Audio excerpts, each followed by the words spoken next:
Good morning guys! So ngayon yung check-up namin or mga test na gagawin sa amin. Babalitaan ko kayo kung ano yung mga gagawin sa amin, kung pwede mag-video dun.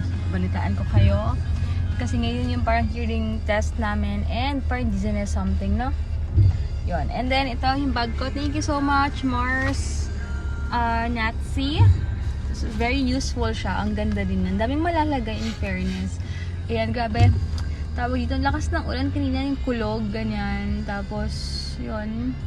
Babalik na kay later kung anong paggagawin namin, kung anong mga after na ma-effect na mangyayari sa amin. Pero sabi naman ng doctor namin sa ENTs, hindi naman daw nakakahila. Pero sabi daw dun sa, kasi ang dami expectations. Pero check natin.